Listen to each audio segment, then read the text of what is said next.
हुड्डा जी ने कहा ये कुरुक्षेत्र है, धर्म क्षेत्र है। यहां से दुनिया में सब धर्मों के बीच हमारे धर्म का संदेश यहीं से उभरा, यहीं से उठा। यहीं पे 5 पांडवों ने कौरवों की सैकड़ों की सेना को शिकस्त दिया। मैं यहां आसपास साधना करने आती थी, 11 दिन की साधना होती थी। यहीं से कुछ 45 मिनट दूर होगा, आधा घंटा दूर होगा, और गुरुजी का प्रवचन सुनना था। हर शाम को मौन साधना थी, तो 11 दिन हम मौन रहते थे। कई बार मैं आई और गुरुजी प्रवचन में हमेशा ये कहते थे कि ये जो धरती है ये पवित्र धरती है। इस धरती ने हमें दिखाया है कि न्याय और अन्याय के बीच में क्या फर्क है, सच्चाई और असत्य, सत्य और असत्य के बीच में क्या फर्क है। इस धरती ने हमें दिखाया है। वो कहते थे कि अगर सच्चाई के लिए लड़ रहे हो, बेशक अकेले लड़ो, बेशक तुम्हारे सामने सैकड़ों की सेना हो, हजारों की सेना हो, खड़े रहो, मजबूत रहो, दृढ़ रहो, निडर रहो, तो जीत हासिल ही होगी। आज हरियाणा की जनता की क्या लड़ाई है? यही लड़ाई है। सदियों बाद आज हम वहीं पे हैं जहां उस समय थे। आज आप सत्य और असत्य की लड़ाई लड़ रहे हो, न्याय और अन्याय की लड़ाई लड़ रहे हो, और आप न्याय की तरफ खड़े हो, सच्चाई की तरफ खड़े हो। आपकी सच्चाई क्या है, आपका सत्य क्या है? मेरी बहनें बैठी हैं, क्या सत्य है आपका? आज महंगाई से जूझ रही हैं आप। गैस सिलेंडर 1200 का है। 2-3 दिनों में श्राद्ध खत्म होंगे, नवरात्रि शुरू होगी, त्योहार का समय है। दिल में खुशी भी है, घबराहट भी है। मेहमान आएंगे, लिपाई पुताई करानी है, घर को सजाना है, मेहमानों के लिए खाना पकाना है, त्योहार मनाना है। पैसे कहां से आएंगे? खरीदोगी कैसे? दुकान जाओगी, आधी चीजें खरीदोगी, आधी खाली हाथ आप वापस आ जाओगी। घबराहट है। जब कोई बीमार पड़ता है, बच्चा बीमार पड़ता है, बच्चे की फीस भरनी पड़ती है, घबराती हो। मेरे किसान भाई बैठे हैं, खेती में मेहनत करते हैं, दिन रात खून पसीना देते हैं इस देश के लिए। इस देश के अन्नदाता हैं आप। अपने बेटों को आप सरहद पे भेजते हैं हमारी सुरक्षा करने के लिए, देश की सुरक्षा के लिए। आज आपकी सच्चाई क्या है? ये सरकार सिर्फ काले कानून लाती है। यहीं पिपली में लाठी किस पे चलाई इन्होंने? देशद्रोही किसको कहा? आतंकवादी किसको कहा? हमारे देश के किसानों को, आपको। भूलिए मत कि आपकी सच्चाई आज जो है, इसमें बहुत बड़ा श्रेय इस 10 साल की भाजपा की सरकार में ने लिया है। इनका श्रेय है इसमें। यह सच्चाई कि आप किसानी से, खेती से आज कमा नहीं पा रहे हैं, आपको एमएसपी नहीं मिलता है। बड़े बड़े मंचों पे ऐलान करते हैं एमएसपी दे रहे हैं, और ऐसी फसलों पे देते हैं जो आप उगा ही नहीं रहे हैं। तो आपके आगे आपका भविष्य क्या है? नौजवानों का हरियाणा में आज भविष्य क्या है? बेरोजगारी ही दिख रही है, अंधकार ही दिख रहा है। जहां रोजगार पैदा करना था, वहां अग्निवीर की स्कीम ले आए। आप जाइए सरहद पे, शहीद भी हो जाइए, आपके परिवार को पेंशन नहीं मिलेगा।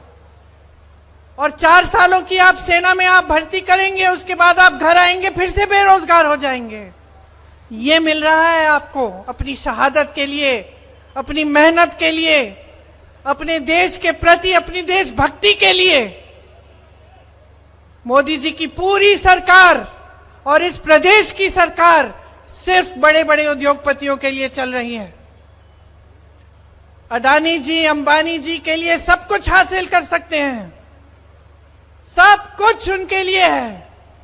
उनके कर्ज माफ होते हैं, उनके उद्योग बढ़ाए जाते हैं। आप मेहनत करते हैं, दिन रात पसीना खून बहाते हैं, लेकिन आपकी कोई सुनवाई तक नहीं है। ये पहलवानों का प्रदेश है, किसानों का प्रदेश है, खिलाड़ियों का प्रदेश है, जवानों का प्रदेश है।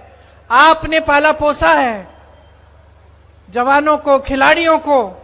आज देखिए हमारे ओलंपिक के खिलाड़ियों के साथ क्या बर्ताव होता है।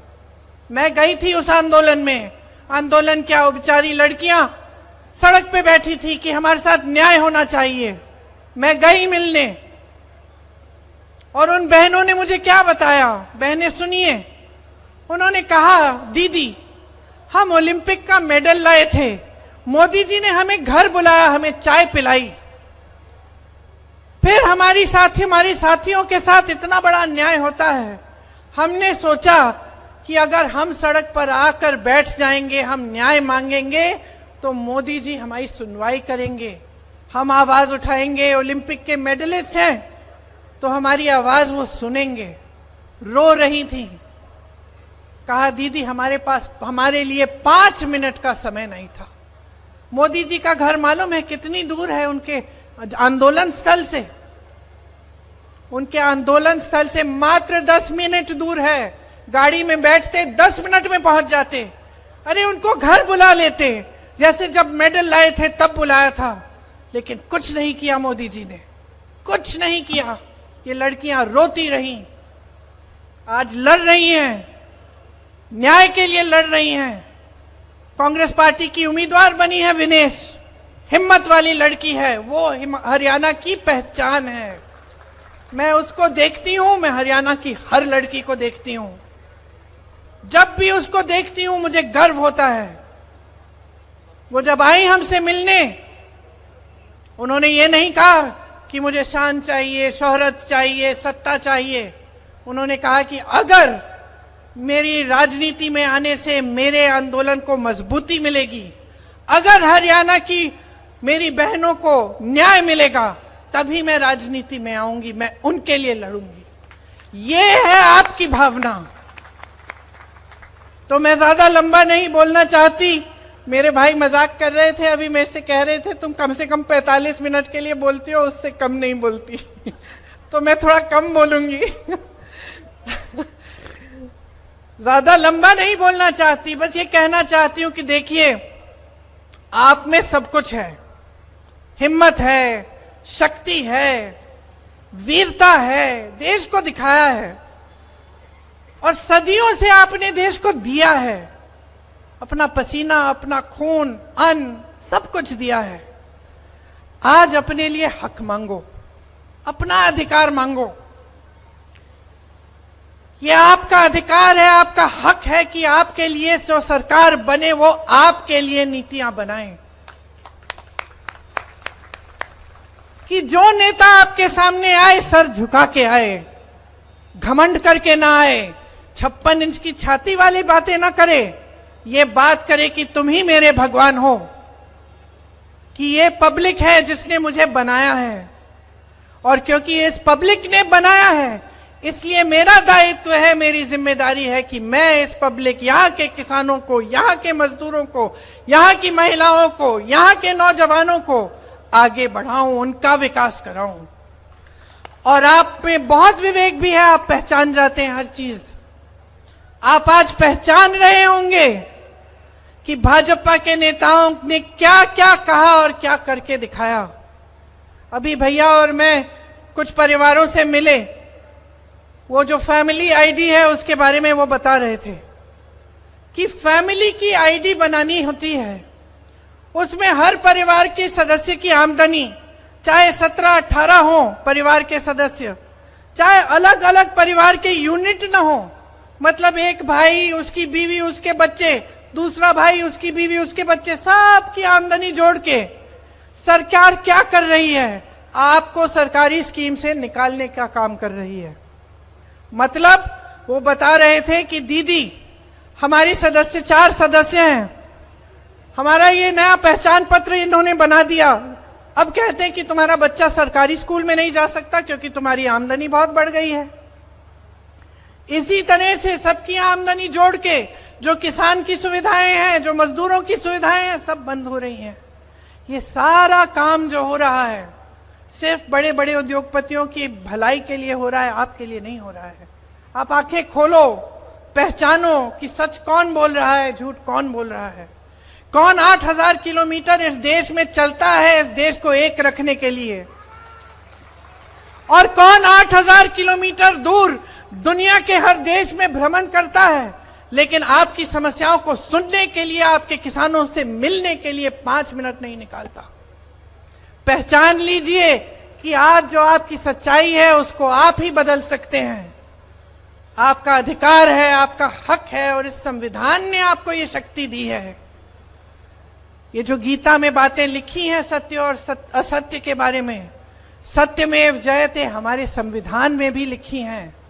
समानता की बात, अधिकार की बात, हक की बात, न्याय की बात हमारे संविधान में लिखी हैं। आपको अधिकार दिया है, आपको वोट दिया है। आप सोच समझकर पूरे विवेक से इस वोट का इस्तेमाल करिए, एकजुट होकर करिए, किसी के बहकावे में मत आइए। ये वोट आपके लिए होना चाहिए, आपके बच्चों के भविष्य के लिए। माताएं बैठी हैं यहाँ, बहनें बैठी हैं, आपके बच्चों के भविष्य को मजबूत बनाने के लिए, आपकी खेती को मजबूत बनाने के लिए। ये जो नौजवान आप सरहद के पे भेजते हैं, इनके पेंशन के लिए होना चाहिए। आप अपने वोट को ऐसा इस्तेमाल करिए कि पूरे देश भर में गूंज उठे कि हरियाणा की जनता ऊब चुकी है, अब एक लहर आ रही है। कांग्रेस की लहर तो है, लेकिन आपके सम्मान की लहर भी है। आपका जो निरादर किया है इस भाजपा की 10 सालों की सरकार ने, आप उनसे न्याय लीजिए। आप कांग्रेस की सरकार बनाइए ताकि आपका भविष्य बदले। आपको यही चीजें कहनी थी। अब मैं अपना भाषण समाप्त करती हूं। बड़े भाई अपना भाषण देंगे, आप सब ध्यान से सुने, इसके लिए मैं आपकी बहुत बहुत शुक्रगुजार हूं। और नवरात्रि के लिए, दशहरे के लिए आपको बहुत बहुत शुभकामनाएं हम सब की तरफ से। धन्यवाद।